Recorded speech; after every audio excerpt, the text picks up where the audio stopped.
Suspects or motive in the murder of rapper and actor Tupac Shakur, who died last Friday the 13th after being gunned down in a drive-by following the Mike Tyson-Bruce Seldon boxing match September 7th.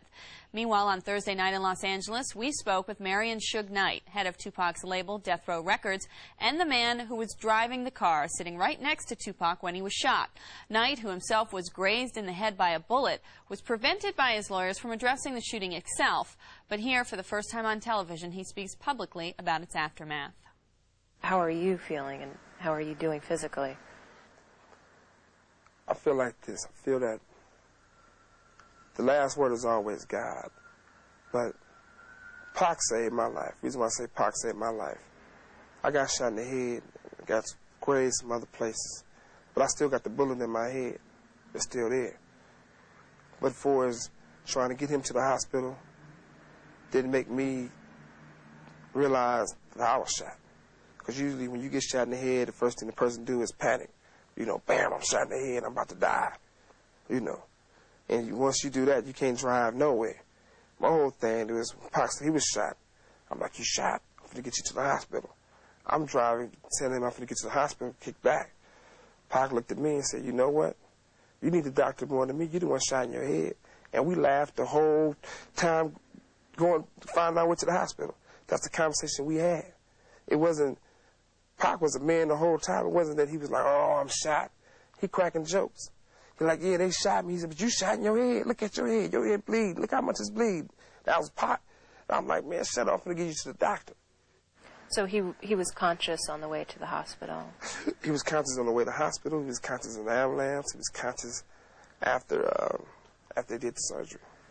What was the last thing that he said to you? They loved me. We was in the, we was going in, we was on a thing that was getting there. I'm like, Pac, we the last one left. When we talk, this is how we talking.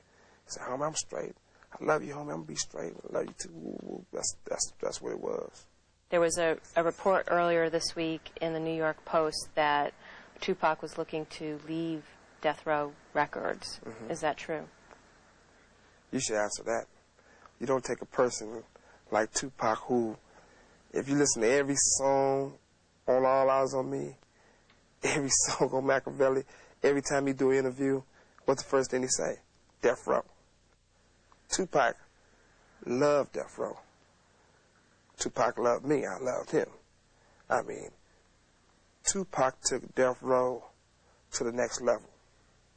I mean, we worked hard and we laid the foundation down, and Snoop took the baton, he ran with it, and he did a great job with it.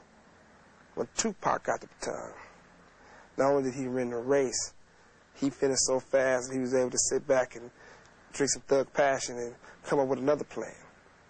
I mean, if you'd asked Tupac that question, that was he planning on leaving Death Row, he definitely would have cussed you out.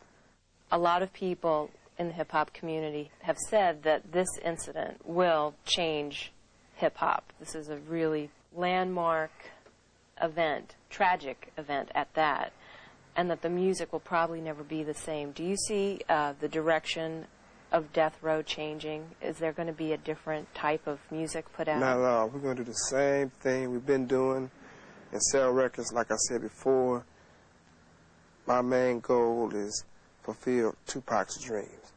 And Tupac would definitely never want the music to change or the style. So we're going to keep it the way he would like it.